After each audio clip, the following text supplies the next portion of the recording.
I'd like you to meet our first young person, Redate Abeni. Redate is a filmmaker and animator who as a teenager sought asylum with her family from Ethiopia in the UK.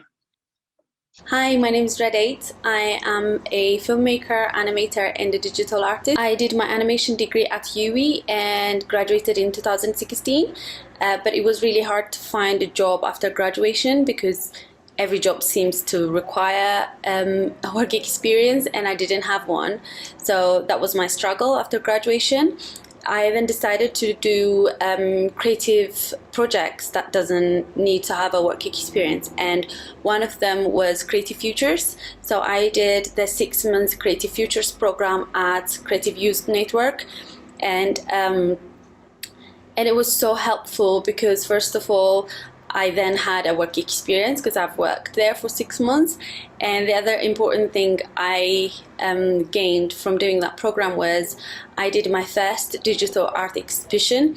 I've always wanted to try digital painting, but I never did. But during that program, I ended up having my digital painting series that tells a story of my childhood, which was what it was like to grow up in Addis Ababa, Ethiopia. So that was really exciting, and that was good because after that I managed to exhibit my work at the City Hall and also in London, and it's now found at the Fairfield House in Bath. And the other really good thing about the program was I met lots of creative young people around the area in Bristol. With some of them I'm still friends with. Thank you. So let me introduce you to Thomas Meadley. Tom is a musician and theatre maker who is currently working with Trinity Arts Centre as a freelancer and a public speaker. Hi, I'm Thomas. So I am now an artist, but I haven't always been an artist. I actually started off by going to study at Oxford University because I felt like being an artist was kind of a dream, like not something you could ever really do. And so I just took the path that was presented to me. But I very quickly realized it wasn't what I wanted to do. And I got very, very depressed and was having a really, really tough time. But I went to, during one of the holidays, a songwriting retreat. And I remember walking around in this room at night, kind of manically writing this song that I've been writing for 3 hours, really, really excitable. And I was suddenly hit by this realization that I could do this with my life, and that indeed I had to do this. And so the next day I left Oxford and I went traveling around the world, and that passion and that vocation has carried me out of that place into a place where every day I'm doing the thing that I want to do with my life, and I'm excited to get up and to create. And it's carried me through a lot of hard experiences. The most recent one, or probably the biggest one, was that I had leukemia about 3 years ago. And so because of this, I had to be in medical isolation for about six months in Bristol Hospital. And during this time, it was really creativity that allowed me to make meaning out of my experiences and to make it manageable, which I think is true. Like if we can feel that something is meaningful, then it becomes manageable and something that one can share. And I had a piano in a hospital, and I wrote songs and all sorts of things. And then after about 3 or 4 months, I was told that basically treatment wasn't working. And so there was nothing the doctors could do. I went home, and I think at this point, there wasn't really anything that I could think about or face really. But gradually I began to realize that actually, if indeed I'm going to die, then, what is it that I'm afraid of? And one night I had this experience where I really looked at that and I surrendered, and I felt like I was falling into darkness, and then that my whole body was filled with light. And I felt this kind of peace. And I think I see that my journey and my vocation now is to share that. And so I got that chance through Creative Youth Network. Also, I always forget to say this, I'm okay now. I got better. But I got this chance through Creative Youth Network, who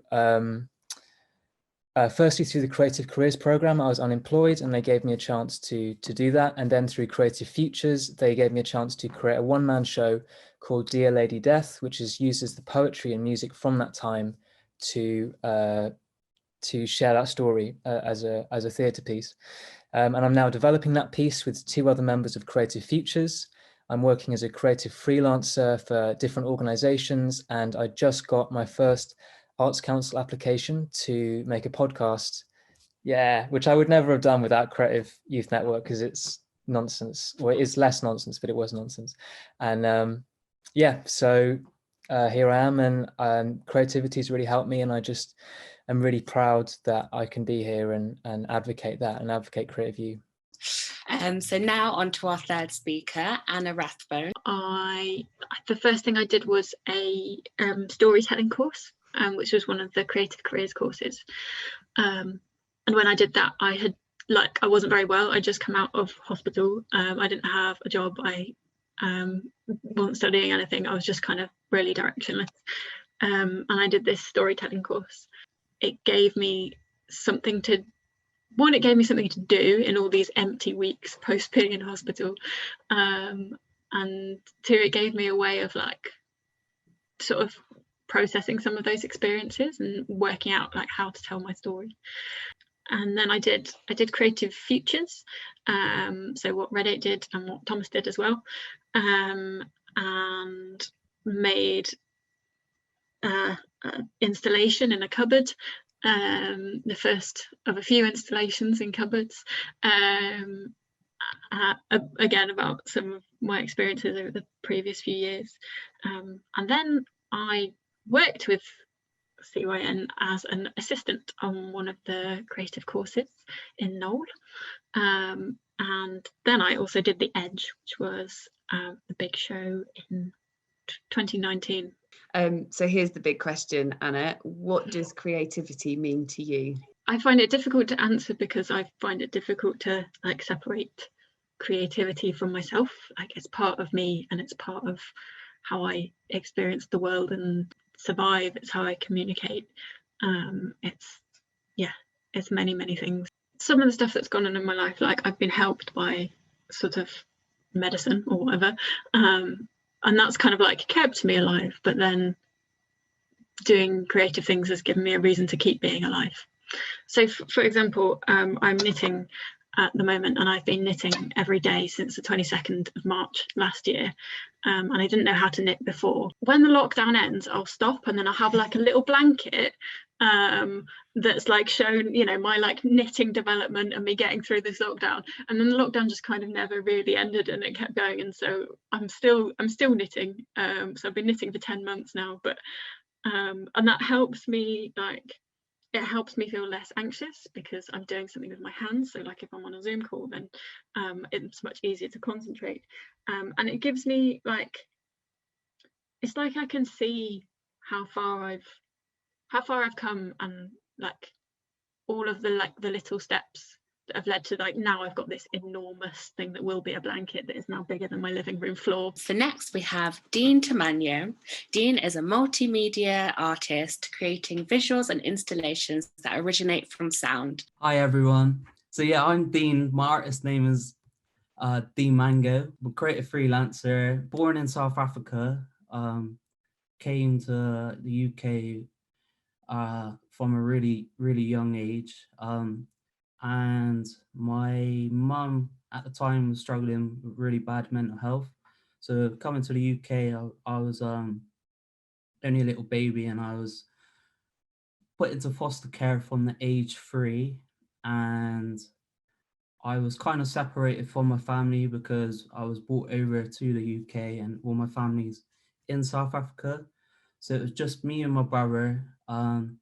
So we brought up in Bristol. I've been in 2 foster homes, and I still see my foster family, but it was pretty difficult because I was growing up in a home where I never felt like home to me. It was always a bit like I was walking on eggshells, and it was like I felt like I was raised by people that had like completely different personalities to my own.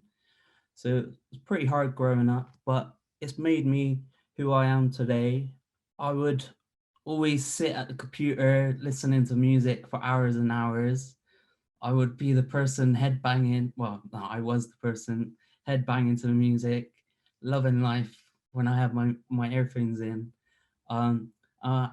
Just music just gives me a sense of euphoria, especially when I hear a song that's completely new to me, and like it's yeah, really tickles the senses. And then so growing up, I always knew I was a bit slow at learning, always tried my hardest, and like always was really a hard worker, and I knew and had pressures to really do well. I only just got 5 A's to C's in school, and that allowed me to go to college. And I chose to choose BTECs because I could get the teachers to help me with coursework. Music technology was a class that I used to spend extra hours in, so then I decided that's kind of the direction that I want to do. So I studied that in uni and managed to get a 2-1 degree. In uni, the second year, I found out I was dyslexic, so that kind of made me realize like, well, I was a bit slow. And I growing up, it's been a way of expressing myself and been a way of making myself feel like who I am, and it's been a big journey to find that. It's a way of finding new ways to express myself. It allows me to explore new worlds like festivals, games, and dance. I could step out the box of reality for a moment and forget about all the troubles and just look forward. Well, be part of the moment, and it's kind of mindfulness in a way, but through creativity. So I feel like time flies when I'm being creative. Amazing. Thank you, Dean. And like you've all shared like really personal stories. So thank you so much. And it's just really brave of you. So thank you.